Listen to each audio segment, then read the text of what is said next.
Service starts at 10:30. And the only reason service would not start at 10:30 is if from leadership they say we're going to start 5 minutes later or 10 minutes later, or if it's adjusted. Other than that, service starts at 10:30 with opening prayer. We go out of opening prayer into verbal praise and then into the selections. And it has to be so natural. It can't be like turning a switch. There needs to be a constant flow. So when the person is up praying, those who are coming back with the verbal praise should already be in position. Musicians should already be in position. And at 10:30, everybody is ready to go and everybody's flowing. So while the prayer is going forth, there should be some music playing. While the verbal praise is going on, there should be some music playing, because we already know what our list of songs are going to be, and we should be able to flow just naturally into, so there's not a shifting of gears, so to speak, where it's a jerk, but that is a smooth transition, because it's all a part of the same thing. We start off with the prayer, into verbal praise, into the selections, and after that we come up with the declarations, which includes our reading of the scripture, and the dance. But there needs to be a flow. We don't come up and say, and now we will have, and now we will have, and now we will have. So everyone needs to be in place, ready to flow at 10:30 to start. Everyone is in place so that everything is just so natural, and we just move so fluidly through this service. And being on one accord and understanding the atmosphere that is being created and what is needed, again, because we are standing in the gap for the people. So if we're not natural with it, if it's not just a flow and it's jerky, just think about it. If you're riding in a car with someone with a stick shift and they don't know how to shift gears, and you jerking all through the whole ride, that's not good. But when we're just flowing because we know where we're going, we know what we got to do to get there, and it should just be a constant flow. And just because someone different is doing what has to be done, there still needs to be a continuation and a flow. When you're writing an essay, there are transition words that makes it smooth. But if I just jump from topic to topic to topic to topic, there's no flow in the reading and in the writing, and the reader is lost. They're confused. They're uncomfortable.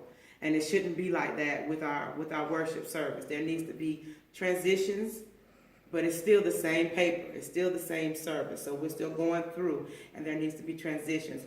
But if the thing that helps connect everything is the music, because the music is continuous.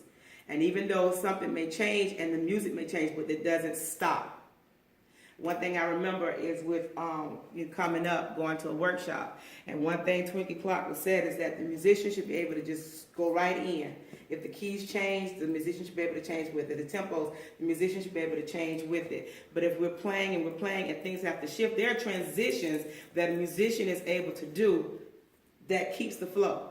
So if I have to change the tempo, if I have to change the title song or the key, musically we can make that happen. And that's what we have to become excellent in. But we don't have that right now, so what are you supposed to do? We don't have what? A musician We do have a musician. that can do all of that? That's what the musician has to work on. That's what I'm saying. We all have to work on this. Because and that's one thing that I spoke particularly when I spoke to Danica, I was asking her to just become proficient in being a musician. That way, whatever the demand is, we're able to do. So yes, we do want to learn songs, but you got to be able to flow. And as a musician, that's part of what a musician can do. They transition, but you can't always stop, because that's the jerking of the gears. So while we are perfecting our gifts, that's part of what we have to perfect. How do I transition? How do I go from one key to another? How do I go from one tempo to another? And even as the drummer, how do I communicate with the organist and the keyboardist, the singers, and everything that's going on, so I can know that this transition is happening and this is how it needs to take place? That's coming through the communication and practice. If you don't practice to do it, it's going to be kind of rough.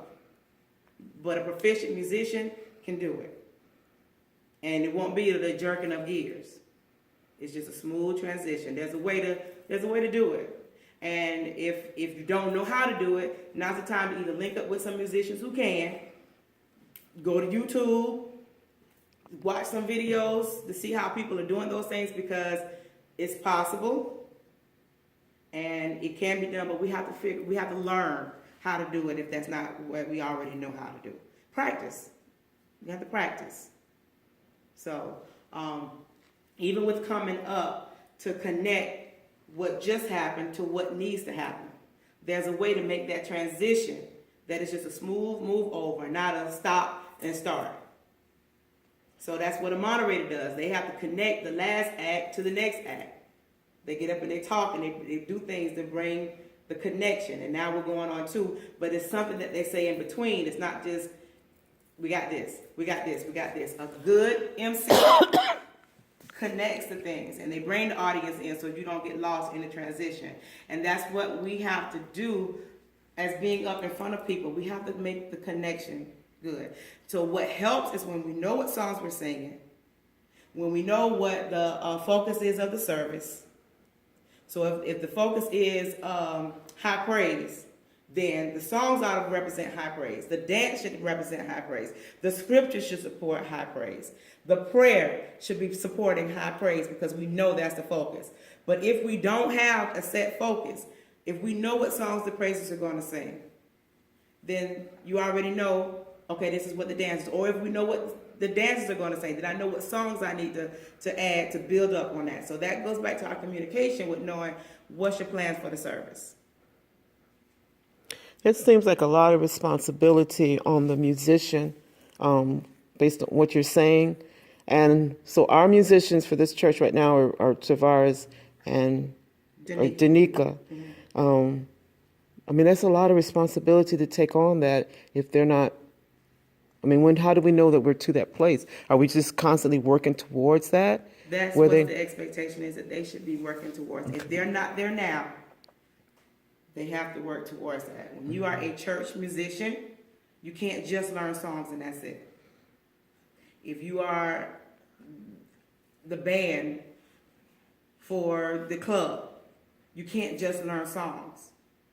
You can't just learn these 5 songs and that's it. Because anybody could come up and say, can you play this song?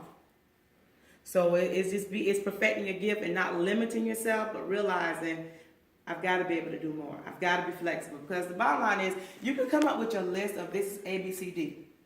But if the speaker comes in and wants something totally different, what you going to do?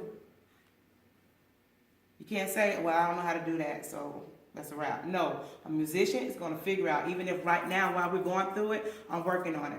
But the more you perfect your gift outside of this, the easier it is that when that shock comes in or that shift comes in that you weren't prepared for, you're able to transition to it.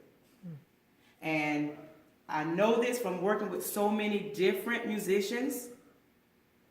That's just the reality of the work. When you are proficient in being a musician, I may not know the song at all, because I've gone to churches where I've had to sing, and there was a musician there who did not know the song, but they tried their best to pick it up, and at some point, they were able to get it, or they, this is a song that got too many transitions and too many shifts, I can't do it, but they tried. We can't just say, I don't know that, and I'm not going to work on it. Pastor creates songs in the middle of a service. Yeah. So you have to be able to right there pick up what he's singing. As a singer, pick it up, and as a musician. And you can't create it and make it what you want. You've got to hear what he's saying, and keep in mind, he doesn't have a tone. So you've got to hear what he's saying, and you've got to make it. It's interesting that you would say it, especially in that way, because for someone to not hear, to even make an attempt, it's almost like it's a rebellion against God.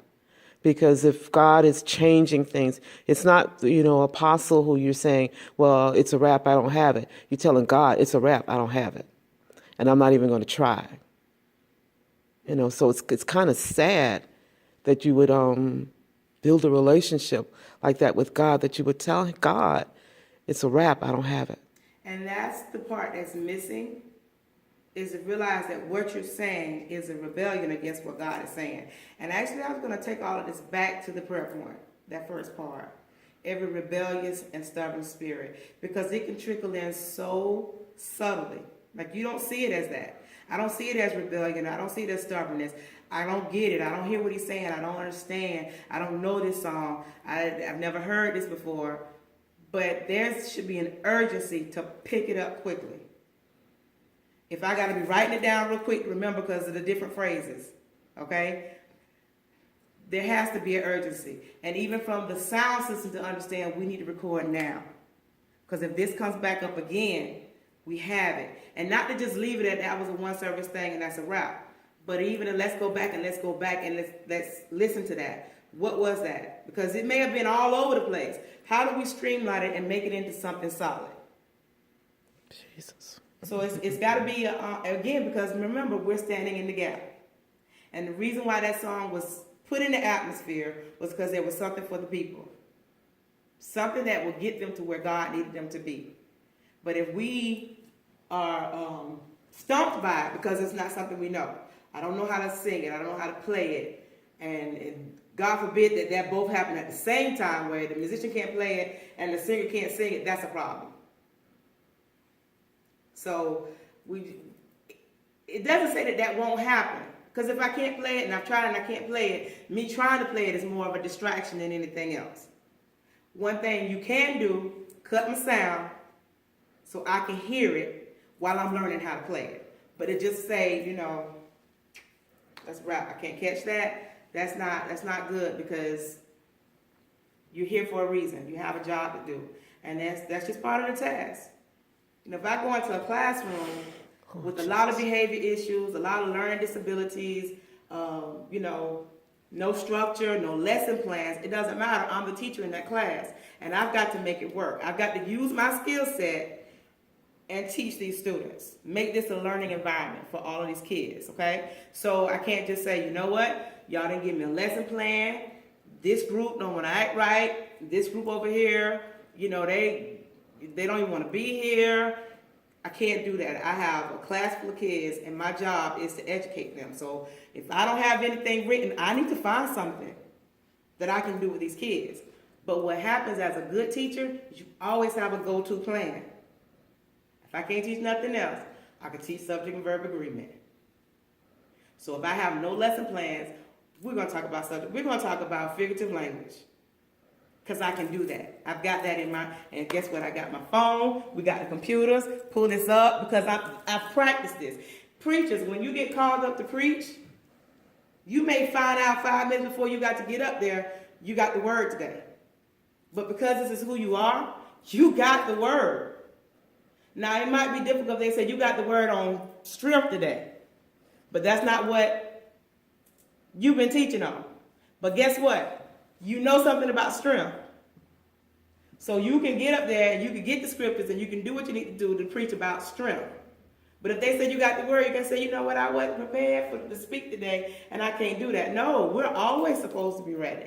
So as musicians, as intercessors, as whatever, we need to always be ready to do what we've been gifted to do. And we can't wait till it's time to do it to figure out whether or not I can or I can't.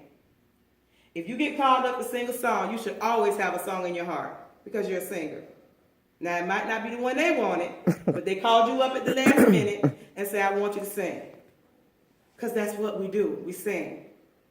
So if it's Mary Had a Little Lamb, and I'm just going right out because that's just been in my heart. Mary Has a Little Lamb. As a singer, you should always have